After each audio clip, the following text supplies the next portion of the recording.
Aqui é o Edu, CEO da Global Experience, e a gente está começando aqui mais um podcast depois de um intervalo de não sei quantos dias, voltando aqui para falar com vocês sobre um tema muito importante, tá? Agora mais focado na minha equipe, mas eu tenho certeza que todo o conteúdo que a gente passar aqui vai ser de bom proveito para você que está assistindo aí, e eu tenho certeza que só tem a acrescentar na sua vida, certo? Hoje a gente vai estar falando sobre 4 pilares, vou até pegar uma colinha aqui, 4 pilares, tá? A gente desenvolveu para poder ter sucesso como empresa, tá? Então, assim, são 4 pilares que para mim é de suma importância, tá? Se você não tiver isso aí, é necessário que você tenha e saiba trabalhar cada um deles. E aí eu já falo sobre esses 4 pilares. Quais são? Tá? Atração, interação, conversão e retenção. Nesta ordem, tá? Não inventa de alterar, não. Não é feito matemática que dizem que a ordem dos fatores não altera o produto. Para mim aqui altera. Se você mexer nessa organização que a gente está falando aqui, certamente você não vai ter êxito como a gente vem tendo, tá? Então a ordem é esta, tá? O primeiro pilar, atração. O segundo pilar, interação. O terceiro pilar, conversão. O quarto pilar, retenção, tá? Então é necessário que, se você quiser montar uma estrutura de sucesso, que tenha êxito, tem que ter esses 4 pilares. Daí a gente já vai passar aqui a falar de cada um deles, tá? E a gente já fala do primeiro pilar, que é a atração, tá? Na sua etimologia, sentimento de interesse que o indivíduo experimenta em relação a outrem ou a algo, tá? A atração, ainda falando sobre a etimologia da palavra, a atração entre os dois foi recíproca. Crianças sentem atração por animais e brinquedos eletrônicos, há o efeito de atrair, de puxar para si, a atração do ferro pelo ímã, que é uma linguagem mais substantiva, e de modo figurado, o conjunto de características e qualidades que despertam simpatia, desejo, amor, etc. Atrativo, sedução, atração de um sorriso. Isso aí a gente está falando sobre modo figurado, algo que tem a finalidade de entreter, distrair, divertimento. A maior atração da televisão é a novela. Então isso aí também representa atração, tá? E vamos pular essa parte mais de demagógica, né? Para o que eu entendo de atração, o que é que eu entendo? Agora é nas minhas palavras, tá? Dentro do negócio, o que é que eu entendo de atração? Sendo bem direto ao ponto, a atração, na minha opinião, é o ato ou efeito de chamar a atenção. Aí é a minha colocação, tá? E aí eu peço até licença poética para estar fazendo isso aí, mas na minha opinião a atração é justamente o ato ou efeito de chamar a atenção para si. Lembre-se, quem não é visto não é lembrado. Então, assim, se tu quer montar um negócio de sucesso e tu não tem a atração como um dos pilares da tua empresa ou do teu negócio, tu tá sem um pilar, que é de suma importância, e aí, por conta disso, pode estar te causando um déficit, ou até mesmo tu não tendo êxito como você gostaria de ter, tá? Então, assim, há até aqueles que digam assim, falem bem ou mal, mas falem mais de mim. Então, assim, tem gente que sequer se importa, né? Se está falando bem, se está falando mal. Isso virou até moda, por exemplo, no Instagram. Às vezes o cara tá lá no Instagram lá e coloca uma postagem que é polêmica. Aí ele vai lá e coloca lá, deixe sua opinião. Muitas vezes ele até ataca, por exemplo, ele até ataca, mostra a opinião dele e coloca lá que quem quiser discordar, que discorde, que deixe seu comentário e que não tá nem aí, até fomenta isso aí muitas vezes. Por quê? Porque ele está atraindo. E quando ele atrai as pessoas com essa, mesmo que seja polêmico, mas mesmo assim ele está gerando uma atração, tá? E muitas vezes ele não está nem aí se é bom ou se é ruim. Por quê? Porque o próprio Instagram, através do seu algoritmo, entende que aquele conteúdo é de relevância.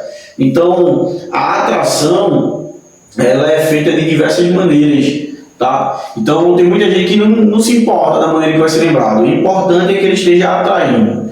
Certamente também você já ouviu alguém dizer que, por exemplo, quer aparecer, coloca uma melancia na cabeça, tal. São linguagens ditados bem antigos, né, na verdade. Então assim, mas mesmo assim está se falando de atração, né? Então assim, a atração, como eu falei, é o ato, o efeito de chamar a atenção. Então é importante que o seu negócio atraia. Se você já notou, por exemplo, em muitos postos de gasolina, as pessoas botam aquele boneco inflável, né, movido ali a ar, e que ele fica ali fazendo aquele movimento como se fosse com o braço chamando, e às vezes o cara tá vindo ali no carro vedado, ele nem viu o posto, mas ele viu o boneco que está chamando a atenção e está como se estivesse fazendo um convite, entre. Então é necessário que o seu negócio atraia. Tem que ter atração, tá? Observação. Bom, na minha opinião, chamar a atenção, ou seja, atrair, é a coisa mais fácil, tá? Por isso, começamos por ela. E claro, sem ela, os outros pilares inexistem. Lembra que eu falei? Não é matemática, que a ordem dos fatores não altera o produto. Então, se não tiver atração, os outros nem existem. Tá? É necessário que comece pela atração. É como uma casa, tu não começa pelas paredes, tá? Tu começa pela base. Então a atração é a base, esse pilar que a gente já falou, mas é a base também dessa construção para um negócio de sucesso, tá? Então não tem como interagir, converter, reter, sem antes de tudo atrair, tá? É como eu estou falando, por exemplo, posto de gasolina, tá lá o posto lá, plantado lá. Se não tiver algo que atrai os clientes para lá, não vai, não haverá gente abastecendo. Então, por exemplo, como é que vai pagar as dívidas, como é que vai pagar os impostos, como é que vai pagar os funcionários? Então é necessário que tenha atração para que venha todo o resto. Tá? Para falar a verdade, os pilares devem ser construídos rigorosamente como passamos, já falei disso, senão seria a sequência, dará tudo errado. Aqui não é, como já falei, feito matemática, né? Portanto, atenta-se para executar do jeito que está aí, tá? E aí eu vou entrar dentro de uma frase que eu utilizo bastante: não existe mágica, existe método. Então, não adianta você querer inventar, tá? Não adianta você, não, mas eu vou começar aqui pela conversão. Como? Como eu já falei, como é que tu vai começar pela conversão se tu não está nem atraindo, tá? Imagina, uma vez eu estava conversando com um parceiro meu de negócio, que, para quem está assistindo o podcast pela primeira vez e não sabe, por exemplo, a gente tem uma empresa de locação de imóveis por temporada, e o meu parceiro estava questionando justamente os preços que a gente pratica. E aí eu fui e falei para ele, eu disse: irmão, não adianta tu ter produto se tu não tiver cliente. Então assim, tu tem um cliente, tu tem um produto, eu tenho um cliente. Então é como eu estou falando para vocês, não existe mágica, tá? Existe método. Então não adianta o cara querer inventar, não adianta você querer reinventar a roda já está aí. Então o que é que a gente pode fazer? Melhorá-la, somente isso, tá? E aí, como diz o Thiago Fink, por exemplo, eu não tento reinventar a roda, mas eu tenho várias formas de reembalar ela. Então é por aí, certo? Sendo bem rápido, é por isso que eu estou falando até rápido aqui, para a gente não perder muito tempo, a gente já parte aqui para o passo de interação, tá? Atrair, certo? Depois que eu atraio a pessoa, e aí, o que é que eu faço agora? Agora eu tenho que interagir, tá? Então perdoe-me pela ignorância, mas não seja como um cachorro que corre atrás da moto. E aí eu vou refletir com vocês. Certamente você já viu algum cachorro, por exemplo, correndo atrás da moto, né? Moto passa, o cachorro sai correndo disparado, faz todo aquele esforço e até tentar alcançar a moto. E há aqueles que até alcançam, certo? Mas quando a moto para, observe, quando a moto para, o que o cachorro faz? Ele para também. E ele para, imagino eu que ele fica ali pensando: caramba, eu faço o que agora? Certo. É como a gente estava falando aqui sobre os pilares, né? Então vamos supor que o cachorro queria chamar a atenção, né? Ele conseguiu construir o primeiro pilar, que era a atração, e ele atraiu. Ele se tornou uma atração, correndo ali a todo vapor atrás da moto, latindo. Ele conseguiu chamar a atenção do motoqueiro. Vamos fazer uma analogia aqui. Até porque eu falei da comparação, né, de não ser como um cachorro que corre atrás da moto. Por quê? Porque o cachorro conseguiu lá chamar a atenção do motoqueiro, certo? Quando o motoqueiro para, o que o cachorro faz? É como se ele ficasse perdido ali, dizendo, pô, e agora eu faço o quê? É como se ele tivesse aprendido somente chamar a atenção. Então é interessante que você possa, além de chamar a atenção, interagir. Então é necessário você trabalhar essa parte da interação. E o que é interação? Interação é você conversar, tá? E aí entra dentro de uma das minhas frases, que eu digo um dos meus pensamentos, que vender é conversar e convencer, tá? Não é nada mais do que isso. Ah, não, vender é técnica, é dom. Não, é conversar e convencer. Então, se tu não interage com uma pessoa, não adianta atrair, tá? Porque fica parecendo assim, aquela questão chata. Ah, beleza, chama atenção, mas a pessoa tem um papo chato, ela vai embora. Então não adianta você. Inclusive tem aqueles que pensam, ah, não, beleza, é a atração e aí eu já pulo para a conversão. Não adianta. Antes de você convencer, você tem que conversar, tá? E eu até ensino isso aqui aos meus assistentes, as pessoas que trabalham comigo, que você não pode simplesmente, o cliente chegou e já vou logo dando o preço. Tá? Você primeiro tem que interagir com o cliente, conversar com o cliente.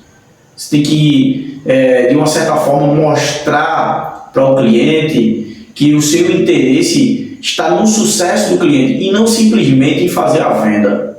Você tem uma ideia, na grande maioria das minhas vendas, por exemplo, falando de mim mesmo como vendedor, que também sou, eu nunca agradeço o cliente pela venda que fiz.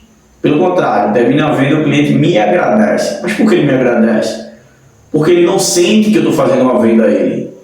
Ele não foca nisso. Por quê? Ele foca no meu atendimento, na forma que eu o trato, na agilidade com que eu respondo. Então as minhas virtudes, de uma certa forma, faz com que ele pense que, na verdade, eu não estou prestando um serviço a ele, mas que eu estou fazendo um favor a ele.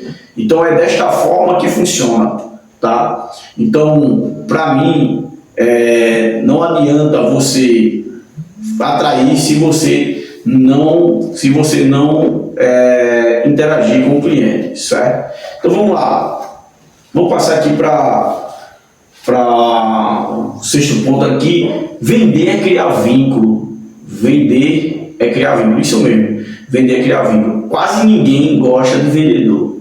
Se você já parou para perceber, por exemplo, o cara chega numa loja, o vendedor encosta, a pessoa diz logo, estou só olhando, tá? Qualquer coisa eu chamo. Então quase ninguém gosta de vendedor. E vender é criar vínculo por quê? Vínculo é como eu estou falando, você interage, você se aproxima da pessoa, você começa a mostrar uma certa empatia por ela e ela começa a olhar para você como que uma pessoa próxima, como se você estivesse sendo uma amiga dela, e de fato acaba surgindo ali uma relação de amizade e de reciprocidade.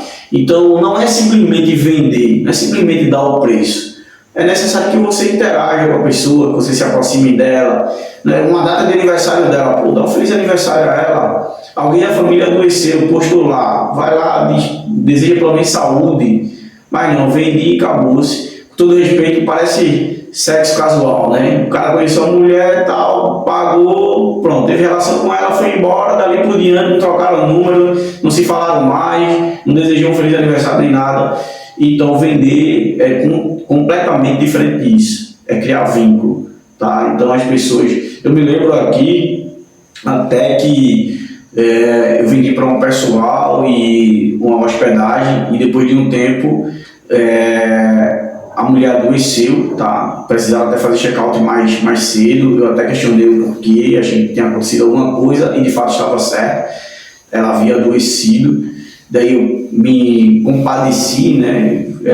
Fiquei pedindo notícias dela, perguntando como ela estava, tal, e mostrei de fato preocupação e de fato até me preocupei, porque para mim eu acredito muito que de verdade vender é criar vínculo. E aí o que acontece? Passado alguns dias, o filho dela me mandou uma mensagem dizendo que, dada a minha preocupação e a atenção que eu tive, ele levou em consideração me falar que a mãe havia falecido. Pô, que dali para mim foi péssimo. Por quê? Porque de fato a gente acaba criando um vínculo, pelo menos pessoas que acreditam como eu que vender é criar vínculo, tá? Então você passa a ter essa relação com a pessoa. Lembre-se disso. Então vamos lá. A gente passou pela atração, passou pela interação, aí chegou a hora da conversão, tá? Chegou a hora de converter, né? Converter de fato. Até falando da etimologia da palavra, converter no substantivo seria ato ou efeito de converter-se. Aqui coloca no Google mudança de religião ou seita, divisão, de costumes, etc. A conversão, por exemplo, a conversão de hereges da fé cristã, conversão política. Terceiro, alteração de sentido, de direção, conversão do trânsito, por exemplo. Conversão aí, na minha opinião, tá? E aí, mais uma vez, brincando aqui com vocês, eu vou pedir licença para poder falar. Na minha opinião, conversão, além disso, trata-se da mudança de uma ideia para outra, tá? Ou seja, é o convencimento e ou a persuasão de alguém a pensar como você pensa e fazê-la mudar de direção. Por quê? Como eu falei, primeiro você atrai o cliente veio, começa a interagir com ele, é natural que surja objeções, tá? Não é simplesmente chegou o cliente, tá aqui o preço e ele comprou e ele vai ficar comprando sempre. Não é assim que funciona. Então, mais uma vez, o terceiro pilar é a conversão. E como é que converte? A gente converte convencendo o cliente de que muitas vezes ele está na direção errada, tá? Que a objeção que ele está construindo, na verdade, ele deveria estar desconstruindo ela. E existem diversas formas de fazê-lo desconstruir essa visão de mundo dele, tá? E, claro, não dá tempo da gente entrar em cada uma delas agora, mas depois eu vou entrar e vou explicar melhor. Mas a conversão, por exemplo, eu costumo dizer o seguinte: qual a melhor forma de se controlar um controlador? Deixando ele pensar que está no controle. Com um cliente não é diferente, tá? Não adianta o cliente veio e você dizer, olha, é assim, é assado, e a minha visão, e tu tem que fazer o que eu estou dizendo que é. Não é assim, ele não vai seguir. Então, é necessário que primeiro você deixe ele pensar, tá? Imaginar que ele está no controle da negociação. Por exemplo, se fosse eu que fosse vender, o que eu faria? Tá? Eu vou dizer a vocês, consultar o cliente. É como eu costumo dizer que a melhor forma de você vender ao cliente é vender daquilo que ele quer comprar. E, por exemplo, o que é que o cliente de fato quer comprar? Muitas vezes esta parte, vender o que ele quer comprar, está no mundo mais abstrato. Então, não está simplesmente no objeto que tu está vendendo. Ah, não, mas ele quer comprar isso aqui, certo? Mas ele não quer simplesmente comprar isso aqui. De repente ele quer comprar também durabilidade. Daí ele vem e diz, caramba, o problema para ele não é nem tanto o preço, é saber se isso aqui vai durar, certo? Então você enxergando que o problema dele é a durabilidade, você vai falar para ele sobre a durabilidade. Por exemplo, eu comprei isso aqui há não sei quantos anos, eu conheço alguém que comprou um desse aí, já faz 20 anos que está com um desse, e nunca quebrou e tal. Então ele passa a entender que o objeto tem durabilidade, e é durabilidade que ele quer comprar. Então ele vai comprar de você. Ele quer comprar isso aqui, mas ele está com receio de saber se vai chegar no endereço dele na data certa.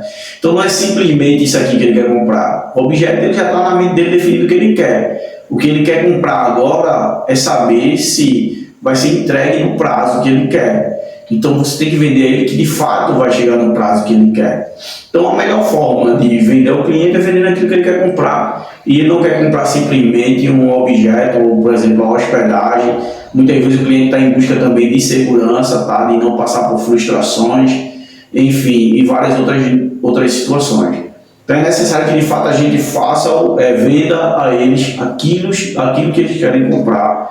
E aí eu peço até perdão pela redundância, mas é para que vocês fixem isso na mente de vocês. Consulta o cliente, começa a fazer pergunta ao cliente, olha, como é que seria interessante para o senhor? Quando? Quanto? Como? Por quê? É feito, eu costumo dizer que quem dá o diagnóstico de um paciente, aí é o que digo, tá? Não tenho formação acadêmica nenhuma em medicina, mas eu costumo dizer o seguinte, que quem dá o diagnóstico não é o médico, é o paciente. O médico, ele simplesmente receita. E se eu estiver errado aí, me perdoe, mas a minha opinião é essa. Por quê? Porque o médico começa a fazer pergunta a ele. Quando é que você começou a sentir isso? Por que foi? Desde quando? Como? E ele começa a fazer pergunta e o paciente vai dizendo, e de repente ele tem um diagnóstico ali, ele vai e diz, olha, tome isso aqui, faça assim, faça assado. Então, na minha opinião, na verdade, quem dá o diagnóstico é o paciente, o médico só faz receitar ele a solução. A gente, como vendedor, tem que fazer o mesmo, consultar o cliente, como é que ele quer que faça, quais são as prioridades dele, quais são as suas preferências, para poder, então, assim a gente está construindo o terceiro pilar, que é a conversão, tá? E aí, vamos lá para a gente chegar no quarto e último pilar, que para mim é um dos mais, se não o mais importante também, tá? Na verdade, para mim, todos são muito importantes e, como eu disse, acho que o mais importante acaba sendo a atração também, porque se não tiver ele, não tem nenhum dos outros. Então, na verdade, eles acabam formando um todo, tá? E você imaginar uma casa, por exemplo, que precisa de 4 pilares. Se tu construir 3, evidentemente que ela pode pender para um lado e acabar caindo, tá? E vindo abaixo. Então, assim, os 4 são muito importantes. Então, mas a retenção é esse pilar que não pode deixar de existir também. Não adianta você atrair, não adianta você interagir, não adianta você converter e depois não reter. Por quê? Porque se o cliente compra e vai embora e nunca mais compra de você, como é que a tua empresa vai subsistir? Como é que o teu negócio vai persistir? Tá? Isso é até um dos princípios da contabilidade, né? Que é o princípio da continuidade. Então, toda empresa, para existir, ela tem que ter no mínimo o princípio da identidade, se não for a memória, que a própria empresa ela é uma persona em si, tá? E o princípio da continuidade, que é para provar que ela, na verdade, o primeiro princípio de qualquer empresa é o princípio da entidade, tá? Ela é uma entidade em si só. Então é como se ela assumisse a sua própria identidade, tanto que o patrimônio dela não se mistura com o do sócio, nem o sócio com o dela, e assim sucessivamente. E o segundo princípio basilar de qualquer negócio, de qualquer empresa, é o princípio da continuidade. Então tem que ter continuidade, tá? Então a retenção, ela trabalha justamente esse princípio. Porque imagina que você atraia, né, interaja, converta, mas depois não retenha. Como é que faz? É feito um tonel. Tu abre e começa a jorrar água nele ali, vamos supor, tu começa a coletar água da chuva, só que se ele tiver furado, irmão, num momento essa água começa a ir embora, e quando a chuva parar, acabou-se, tu não tem água ali mais, entendeu? E então é necessário que o tonel esteja todo completinho, tá? E se tu não tiver retenção, então tu tem um furo nesse tonel, entendeu? Se tua água tem ido embora, os clientes têm ido embora, e lá na frente tu vai acabar tendo consequências. Então, o que é retenção? Na etimologia da palavra, ato ou efeito de reter-se, estado ou condição do que permanece, demora, permanência, delonga, tá? Retentiva, deixa eu ver aqui, acúmulo anormal de substância em cavidade do organismo, enfim, isso aqui é retenção. Na minha opinião, retenção, ainda sobre retenção, a ideia é de fato reter as pessoas, tá? Como eu falei, a exemplo do tonel que retém água, a gente também, como empresa, tem que reter as pessoas e não deixar os clientes ir embora, tá? Lembre-se, vender é criar vínculos, como eu falei. Então, quando tu cria um vínculo, a gente chama isso de formação de carteira de clientes. Então, imagina tu ter uma carteira, tu coloca o teu dinheiro ali dentro, não vai sair dali de dentro, tá? Tua carteira, só vai sair quando tu tirar. Então, assim, ainda falando sobre essa questão de vender, criar vínculo, por exemplo, a gente trabalha também com a questão de como se fosse uma fidelização, tá? E aí, por exemplo, quando você é bem recebido por alguém, entendeu? Você meio que fica fidelizado. Quando a pessoa, como eu já falei, tem um papo agradável, entendeu? Então, por exemplo, constrói-se uma amizade, tá? Isso é reter, isso é reter. É feito, um dia desses eu visitei uma pessoa e ao sair ela disse, peraí, deixa eu abrir a porta aqui para vocês saírem, para que vocês voltem. Então veja a importância, tá? Então a retenção é isso, você tem que ter cuidado. A venda, na verdade, ela não termina quando o cliente paga, tá? Pelo contrário, a venda nunca acaba, ela continua. Porque quando tu tem uma carteira de cliente, quando tu forma uma carteira de cliente, esses clientes que compraram de você agora, eles podem comprar depois. Sem contar que ele pode fazer várias indicações, tá? A gente chama isso de marketing de indicação. E quando eles compram várias outras vezes, a gente chama isso também de receita recorrente, tá? Então gera uma recorrência. Então é necessário que haja retenção para que o seu negócio tenha sucesso. Então, bom pessoal, eu quero agradecer a vocês, tá? Pelo tempo que vocês passaram aqui nos ouvindo. Tem muito assunto para ser falado. A gente está voltando com o podcast agora, tá? Eu vou me dedicar mais a este negócio também, tá? Até porque eu preciso treinar a minha equipe e a gente vai estar postando aqui, tá? E eu tenho certeza que o que está sendo falado aqui, você pode até não fazer parte da minha equipe ainda, tá? Porque aí as portas também estão abertas, mas tenho certeza que vai servir para você no seu negócio, na sua vida, várias ideias aqui você pode estar aplicando por onde você passar. Beleza? Quero agradecer a vocês aí, um forte abraço a todos e espero vocês no próximo podcast, beleza? Valeu!